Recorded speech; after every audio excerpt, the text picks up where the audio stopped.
Guys നമ്മൾ വാപ്പയുടെ അടുത്തേക്ക് പോകാൻ റെഡിയായി വന്നേക്കാണ്. ഞാൻ ഇവിടെ കുറേ നേരം ഇരുന്നപ്പോൾ എനിക്ക് ബോറടിച്ച്. അതാണ് ഞാൻ കയറാൻ പോകുന്ന കുവൈറ്റ് എയർവേസ്. ഞാൻ ഭയങ്കര എക്സൈറ്റ്മെന്റിലാണ് ഗൈസ്. ഞാൻ കുഞ്ഞതിലേ കയറിയിട്ടുണ്ട്, ബട്ട് എനിക്കപ്പോൾ എക്സ്പീരിയൻസ് ചെയ്യാൻ പറ്റിയിട്ടില്ല. അപ്പോൾ ഗൈസ് ഞാൻ ഫ്ലൈറ്റിൻ്റെ ഉള്ളിലോട്ട് കയറാൻ പോവുകയാണ്. വിൻഡോ സീറ്റ് ചോദിച്ചിരുന്നു, ബട്ട് ഇത് ഫുള്ളായതുകൊണ്ട് നമുക്ക് മിഡിൽ സീറ്റായി കിട്ടിയേക്കണേ. ഞാനിപ്പോൾ സീറ്റ് നമ്പർ നോക്കി കിടക്കണേ. ടേക്ക് ഓഫ് ആയതിനു ശേഷം ബ്രേക്ക്ഫാസ്റ്റ് ഒക്കെ കിട്ടി. സൂപ്പർ ഫുഡായിരുന്നു ഗൈസ്. എനിക്കൊരു ടീ കുടിക്കണമെന്ന് തോന്നി, അപ്പോൾ അവർ എനിക്ക് ടീ കൊണ്ട് തന്നു. അതിനകത്ത് ഇൻഗ്രീഡിയൻസ് അതിനകത്ത് തന്നെ ഉണ്ട് ഗൈസ്. മിൽക്ക് പൗഡർ, ഷുഗർ, അതൊക്കെ ഞാൻ ആഡ് ചെയ്തു.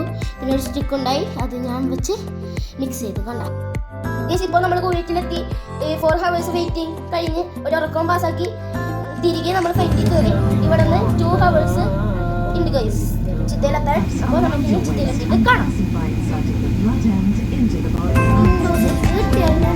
നന്നായിട്ട് ഹാപ്പി, ഞാൻ ഫുൾ ഓക്കെ. ഒരുപാട് ലേറ്റ് ആയിട്ടാണ് ലഞ്ച് കിട്ടിയത്.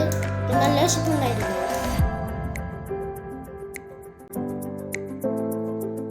അപ്പോൾ ഞാൻ ഫൈനലി വാപ്പയുടെ അടുത്ത് എത്തി. ഞാൻ ഭയങ്കര ഹാപ്പി ആയിരുന്നു. അപ്പോൾ എന്തായാലും ഞാൻ എത്തിയല്ലോ ഹൈറ്. അപ്പോൾ ബൈ ബൈ.